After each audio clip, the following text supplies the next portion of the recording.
Hi, I'm Karel Baha, and today I'm going to show you how I lit an incredibly small room for a video blog.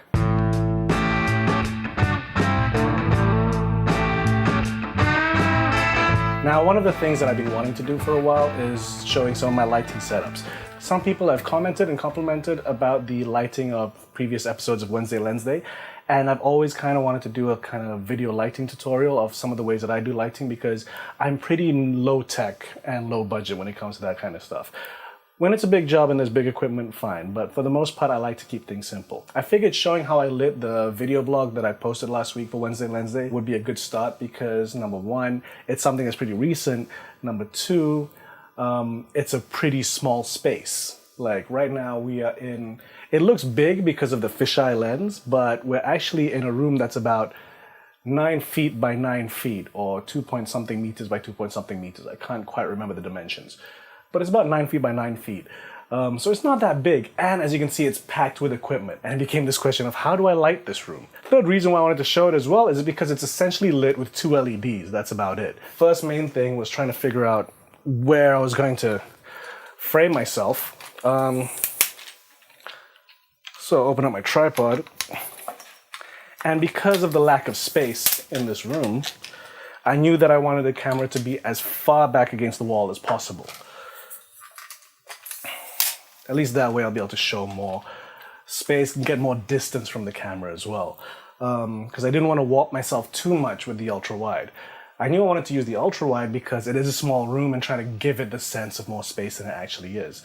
So on this wall over here, place the tripod and not even spread out the legs properly. It was kind of scary to do. Then I have my A7s together with this Samyang 14? Yeah. 14 milli t3.1 cine lens. Now because it's a Samyang 14, I can have like, this is about what? Less than 2-3 feet away from it. And I'm still getting a full body and getting most of the room. The tricky part is because it's so far against the wall, it's a bit tough for me to frame it. That's where the iPod comes in. I mean, you can use your phone if it's Android or iOS, doesn't matter, because the cool thing with the Sony series from the past couple of years is that they are Wi-Fi enabled. So, use the PlayMemories app. There you go. There I am over there. Hello. Now, using that, I can check the framing of everything. So over there, I'm just this distance. So I know I got to tilt this down a little bit more.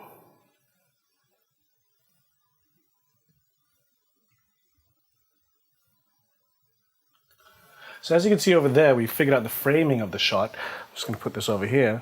But you can also see how ugly the lighting is. It's pretty disgusting. So that's when we start to do the lighting. First one is the main key light, and that's when I use this clamp. Now what I wanted to do, because the camera is so pushed far back and because there's so little space, I didn't want to pull out any light stands. So instead what we do is I wanted to use this clamp it onto the tripod and use this white wall as the bounce, so that because it's directly over there, I'll just bounce it right onto my face. So I almost forgot, there's one more thing that I used. This thingy over here, which is like a little ball connecting magic arm thingy. I don't know the names of these things because I'm that terrible. But yeah, basically connected this onto the clamp and then connected the LED to that.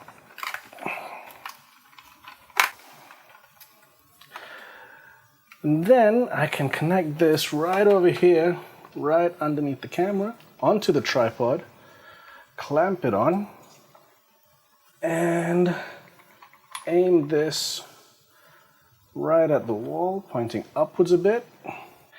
Then we pump that up, and we have our main key light bounce. I'll just check the monitor to make sure I'm not too overexposed. Let me just adjust the aperture until I get a nice even. That's looking all right.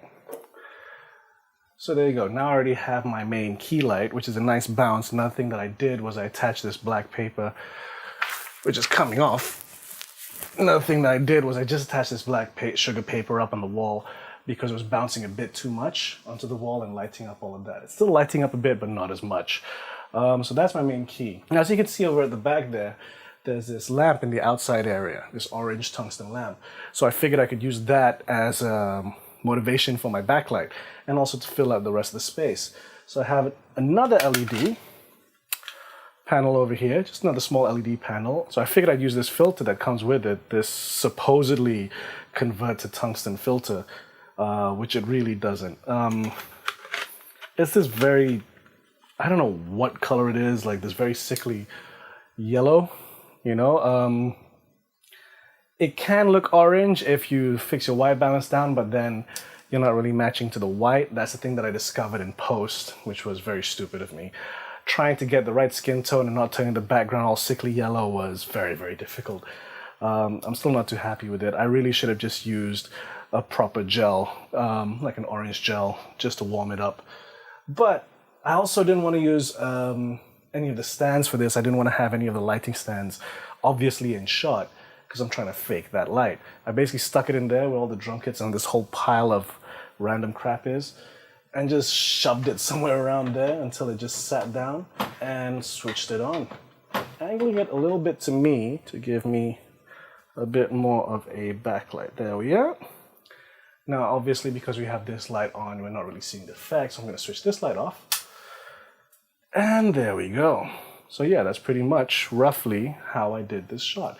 If you have a look over there, I can check on the camera to see whether or not everything's in shot and everything is framed the way I want. This isn't exactly how I framed it. It's very roughly how I framed it because I'm doing this very quickly. All right, let's pause for a second because we need to address something. Those of you who did watch last week's video blog on Wednesday Lensday may have noticed that this is not the same frame size. And that is because I did a really big, silly rookie mistake. In my rush to try and get the video done, I was concentrating more on the camera that was shooting me setting up the lighting as opposed to my Sony A7s. And the last thing I was shooting with the Sony A7s was a corporate video where I was shooting some footage in 100 frames per second. Now, those of you who are familiar with the Sony A7s know that when you shoot at 100 frames per second, it crops to an APS-C size and becomes a 720p image. That's why the 14mm lens doesn't look the same as the video blog from last week, because it's cropped into the middle like an APS-C sensor, and that is why the image is also not as sharp as the footage last week, because it's cropped in and it's 720p. It also explains why the motion looks like it's shot at a higher shutter speed, because it is. It's shot at 1/100th. All because I did not check my settings. That is a dumb rookie mistake, and you shouldn't do that. And now, on with the show. And yeah, this is pretty much how I shot the thing. And then to record, I just pressed record on the app and recorded myself talking, and that way I could just stop it. I wouldn't have to go reach over. Very handy app, the PlayMemories app. The only tricky thing with this app is that you cannot set the picture profiles, which is very annoying. You can't set the picture profiles for video. That's quite annoying, but it's a wireless solution for framing and recording and all of that stuff. So I just put that in the corner over there so I can check, and there you go. This was pretty much how I shot the video blog that went out last week. This basically is just showing, like, of course I have the clamp and the LEDs, but that doesn't mean that you can't pull this off with even more DIY stuff. If you just had an IKEA lamp and put a really strong bulb in and bounce it off the wall, that would help as well. The key thing about this lighting tutorial is that it shows you what you can do when you have really no space, because I can pretty much, like, from there, that wall to that wall, I've got like a foot left on either side, you know? It's a tiny room. It's a very tiny room. And yet, if you use the right lens and you set it up properly, you can kind of make it look like something interesting.